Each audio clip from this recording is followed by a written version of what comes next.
A US federal court has ruled that President Donald Trump overstepped his authority by imposing global tariffs. If it holds, the bloc would represent a major blow to a key part of Mr. Trump's economic policies. Well, the court sided with lawyers representing small US businesses who argued that President Trump overstepped his authority by taxing imports. Within minutes of the ruling, the Trump administration lodged an appeal. A White House spokesman said it was not for unelected judges to decide how to properly address a national emergency.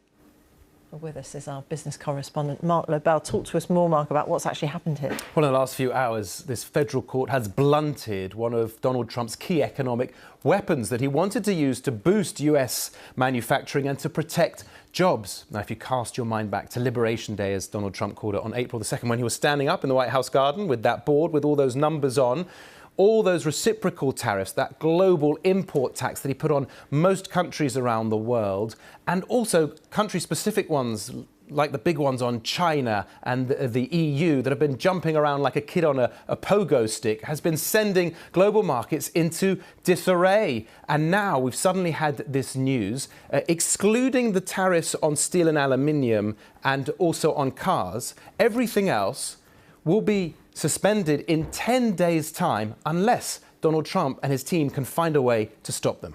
You mentioned the markets. How have they reacted? Well, huge relief for the markets. They're up in Asia. US futures are up, and the FTSE 100 has just opened up, 0.5% up. The Nikkei 225 was up 1.9%. Hong Kong Hang Seng was up 1.1%.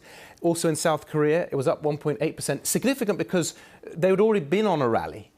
So stocks markets have been going up in recent days anyway. So this is definitely as a result of this news. The dollar has been strengthening too against other safe haven currencies. So there's relief there, but big questions now about the trading partners and the businesses that would have been at the end of these tariffs. So, for example, the ASEAN summit earlier this week, there were all these maneuverings. China had gone to visit the summit to decide how to deal with this big problem, and they were going to create new strategic partnerships. The UK, for example, although it had a deal with President Trump, that was just about the aluminium and steel sectors and the car sectors, which remain anyway. So that's a helpful deal. But the UK was still subject to 10% tax on most of its goods, plus businesses. Businesses have been waiting to work out what to do about investments. I'm not sure this brings them enough clarity yet, but they would certainly prefer a world without these tariffs. This case against the Trump administration, ironically, was brought by small businesses that were supposed to benefit from his policy.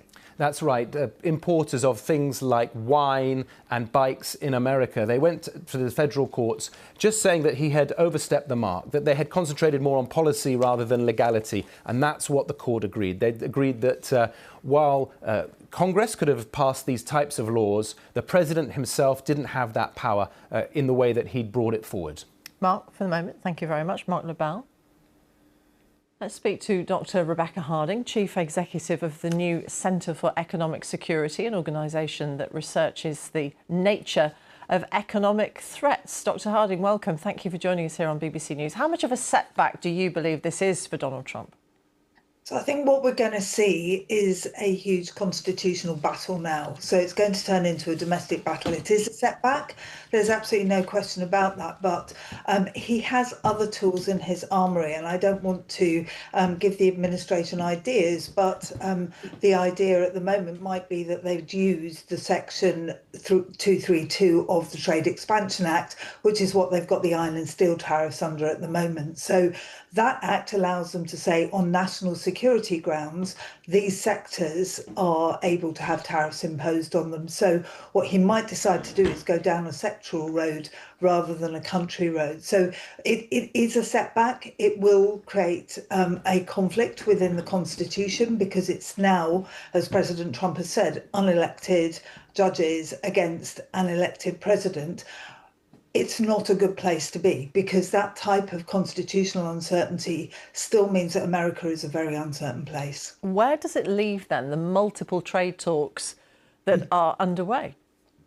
So I think the main thing that's happened here is that since President Trump came to power and since Liberation Day in particular, the world has been dealing with this seismic shock, which is the extent to which President Trump is breaking the world trade system. So the trust has disappeared. So countries are now saying we need to be more self-sufficient. We can get whatever deals we can. Europe has kind of been very slow and gradual to move into those types of trade agreements and has, in a way, almost been playing who blinks first with the American administration. So I think that trust has gone, and now everybody needs to step back and go, maybe America needs to fight its own constitutional battles first. Meanwhile, we need to build our own self-sufficiency. Where does it leave countries like the UK that have actually come up with a deal with the United States? I mean, is there any sort of mileage in them thinking, well, we needn't have bothered? I think, well, I mean, the news this morning is obviously that the administration in the UK are trying to continue and accelerate those conversations with the United States because they do affect these sectoral level tariffs on cars and on iron and steel. So I mean, the deal is fairly flimsy. It hasn't been ratified yet.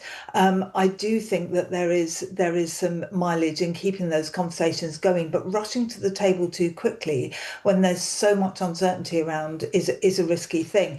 President Trump's team have said they're going to break things. They weren't joking. And this is very, very, very difficult for small businesses. So the government needs to think about how to create a stable platform for the small business sector exporting to the United States. I mean, how long might this turbulence go on for? Because legal battles can take months or even years. So you're absolutely right, and I think this is the new normal. Uncertainty is the new normal.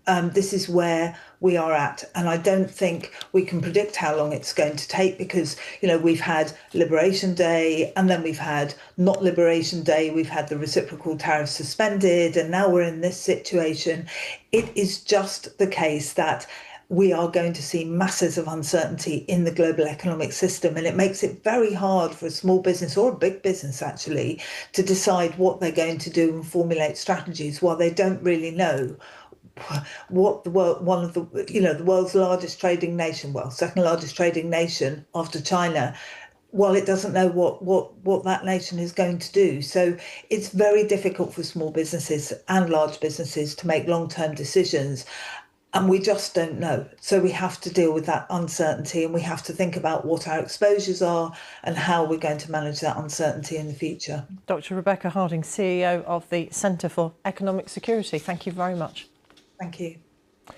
Meanwhile, Elon Musk is leaving his position within President Trump's cost-cutting task force, the Department of Government Efficiency, or Doge. He said his scheduled time as a special government employee had come to an end, and he thanked Mr. Trump for the opportunity. Our North America correspondent Jake Kwan is in Washington with the latest developments.